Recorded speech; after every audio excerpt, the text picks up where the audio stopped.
Bharatiya Janata party की सरकार जम्मू कश्मीर में आते ही महाराजा हरि सिंह का कश्मीर फिर से आपके सामने होगा।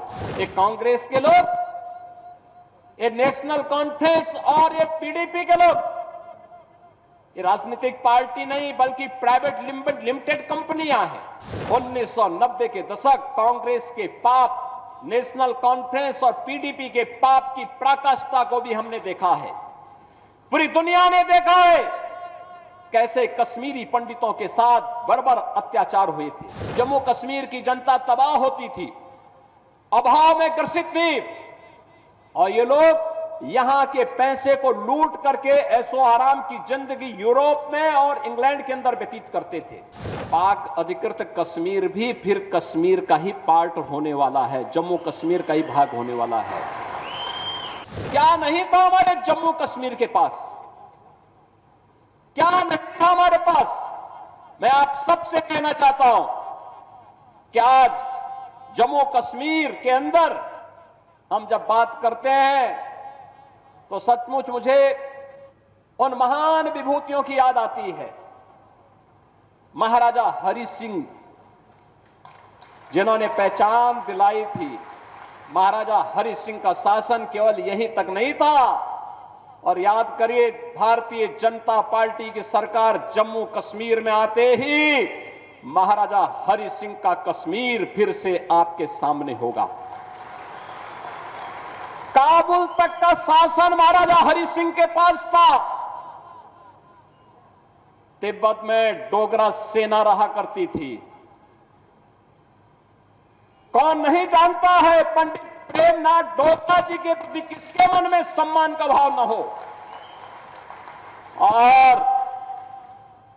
जब कबालाई यहां घुस करके आंदोलन को फैलाना चाहते थे, तब ब्रिगेडियर हरि सिंह ने, तब ब्रिगेडियर राजेंद्र सिंह जी ने last man and last bullet का नारा भारत की रक्षा के लिए अपने आप को बलिदान किया था। इतनी महान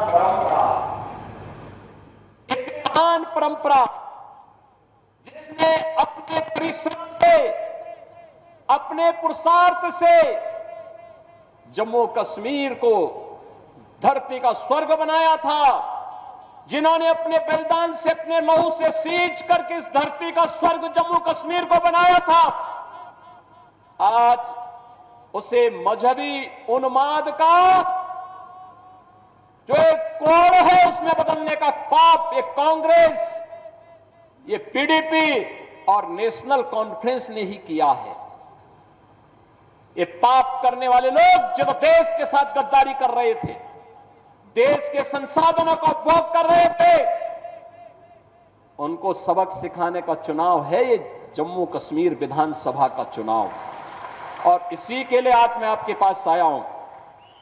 बहनों और भाइयों, परिवर्तन किस रूप में होता है? याद करिए करतारपुर कॉरिडोर के बारे में, गुरु नानक देव जी का कॉरिडोर बने, भारत की सिख परंपरा की गुरु परंपरा ने भारत के अंदर भक्ति से शक्ति की जिस यात्रा को आगे बढ़ाया था, गुरु नानक देव जी भक्ति के उस पराकाष्ठा का नाम था, तो गुरु गोविंद सिंह जी इस भक्ति से पनपी हुई शक्ति का एक तेज था। याद करिए, करतारपुर कॉरिडोर का निर्माण प्रधानमंत्री मोदी जी के द्वारा कराया गया। और यही नहीं, बाल दिवस की बात जब देश के अंदर होती थी, बाल दिवस की बात जब होती थी, तो बहनों और भाइयों, इन्होंने पंडित जवाहरलाल नेहरू का जन्मदिन बाल दिवस के रूप में कांग्रेस ने मनवा दिया। मुझे बताओ, अरे बाल दिवस के रूप में नाम आना चाहिए ना उन लोगों का। गुरु गोविंद सिंह जी के 4 साहबजादों ने, जिन्होंने सनातन धर्म के लिए, भारत के सुरक्षा के लिए, भारत को विदेशी आक्रांताओं से मुक्त करने के लिए, गुलामी की बेड़ियों को तोड़ने के लिए जिन्होंने अपना बलिदान दिया था, बाद में उनकी स्मृति में मनाया जाना चाहिए था। कांग्रेस ने कभी ध्यान नहीं दिया, लेकिन मोदी जी ने बाल दिवस की तिथि तय करके पूरे देश के अंदर 4-4 साहबजादों की स्मृति को जीवंत बनाने का काम किया। हम लोगों ने उत्तर प्रदेश में 2020 में बाल दिवस के कार्यक्रम को पूरे उत्साह के साथ करना प्रारंभ किया। उत्तर प्रदेश मुख्यमंत्री आवास में एक आयोजन होता है और वह आयोजन बाल दिवस का होता है, जिसमें गुरु गोविंद सिंह जी महाराज के 4-4 साहबजादों की स्मृति को हम समर्पित उस बाल दिवस के कार्यक्रम को आयोजित करते हैं। वहां पर अन्य सभी कार्यक्रमों को स्थगित कर दिया। आज मैं इसी आपके पास आया हूं। एक कलहड़ का इतिहास, कलहड़ का कश्मीर किसने बर्बाद किया? देश के अंदर अपनी पौराणिक और वैदिक परंपरा को जीवित रखने वाला एक कश्मीर आज कांग्रेस ने, पीडीपी ने और और पिछले 5 वर्ष के अंदर बदलते हुए कश्मीर को, बदलते हुए जम्मू को आपने एक बार फिर से देखा। बहनों और भाइयों, आज इन 5 वर्षों में जो बदलाव आपको देखने को मिला है, ये सचमुच एक नए भारत का नया जम्मू कश्मीर है, जो आज टूरिज्म स्टेट में होकर टूरिज्म का एक बेहतरीन डेस्टिनेशन के रूप में देश और दुनिया को अपनी ओर आकर्षित करता है। याद करें, उनके समय में भारत के आन बान और शान के तिरंगा को फहराने के लिए हार लगानी पड़ती थी कांग्रेस के समय में या पीडीपी या फिर नेशनल कॉन्फ्रेंस के समय में। लेकिन आज जम्मू कश्मीर के अंदर G20 के समिट होते हैं, दुनिया आकर के देखती है जम्मू कश्मीर के अंदर की टूरिज्म के डेस्टिनेशन के साथ साथ एक अंतर्राष्ट्रीय स्तर का समिट यहां पर पूरी दुनिया को अपनी ओर आकर्षित करता है। बहनों और भाइयों, एक लंबी परंपरा अमरनाथ की यात्रा इस बार हम देख रहे थे। पहले धमकी आती थी कि अमरनाथ की यात्रा नहीं होने देंगे, पहले धमकी आती थी उनके समय में और वे लोग सहम जाते थे, और अब तो पूरा देश और पूरी दुनिया बाबा बर्फानी के दर्शन करने के लिए अमरनाथ की यात्रा में आता है। धूम धड़ाके के साथ आता है, धूम धड़ाके के साथ जम्मू कश्मीर की सुगंध को लेकर के पूरी दुनिया के अंदर पहुंचाने का काम करता है। माता वैष्णो देवी का दर्शन करने के लिए पूरा भारत आता है, पूरी दुनिया के सनातन हिंदू धर्मावलंबी आते हैं, पूरी श्रद्धा भाव के साथ यहां आते हैं।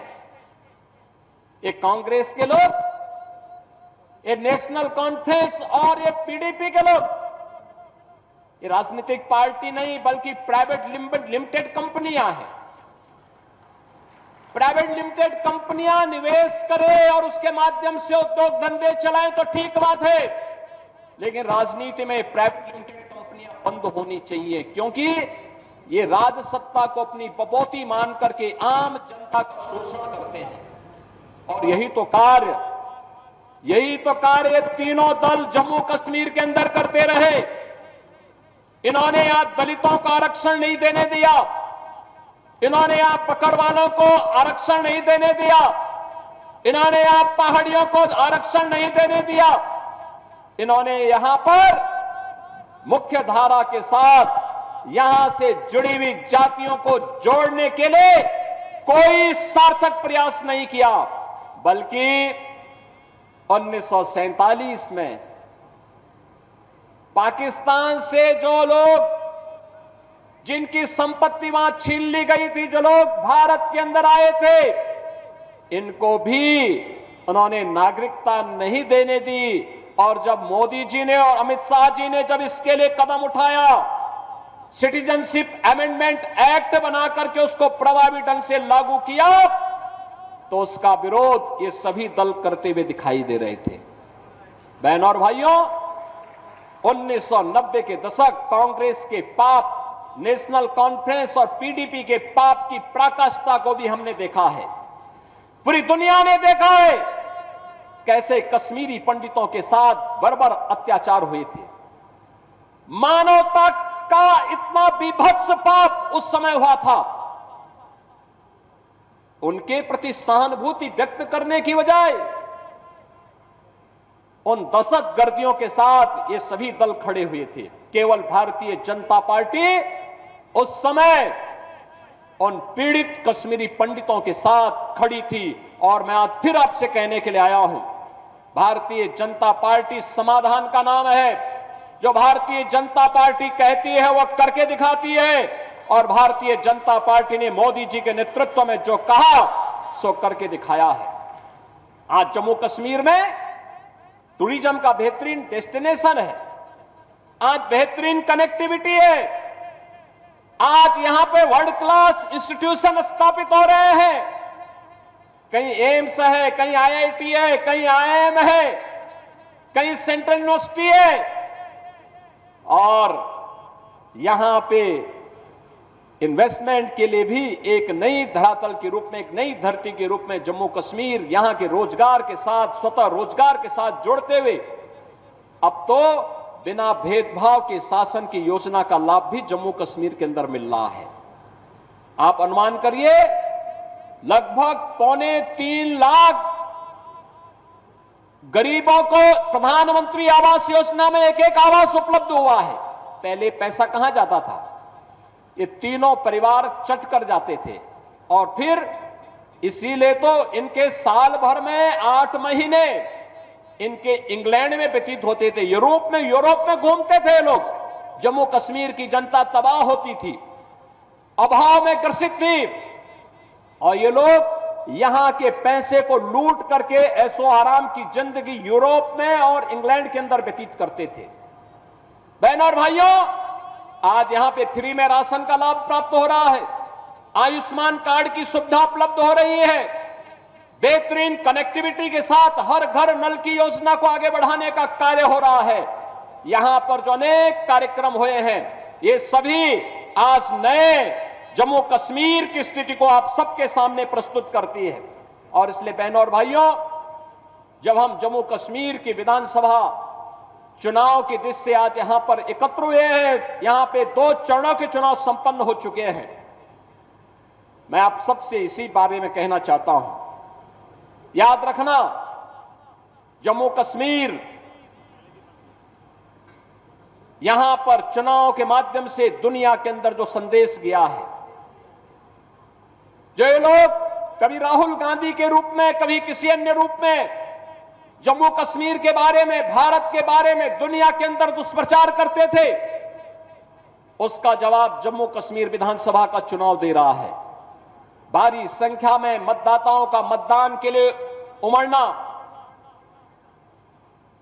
चुनाव के प्रति उनके रुझान को दिखाता है कि उन्होंने परिवारवादी राजनीति को, विभाजनकारी राजनीति को तिलांजलि दी है, और वे आज जम्मू कश्मीर के अंदर एक लोकतांत्रिक सरकार चाहते हैं, और लोकतांत्रिक सरकार के माध्यम से विकास की मुख्य धारा के साथ जुड़ करके एक भारत श्रेष्ठ भारत की सजग प्रहरी के रूप में काम करना चाहते हैं। बहनों और भाइयों, शांतिपूर्ण तरीके से चुनाव और भारतीय जनता पार्टी की यहां पर वापसी, याद रखना, पाक अधिकृत कश्मीर भी फिर कश्मीर का ही पार्ट होने वाला है, जम्मू कश्मीर का ही भाग होने वाला है। और यही तो हलचल है पाकिस्तान में। वे अपने लोकतंत्र को बचा नहीं पाए,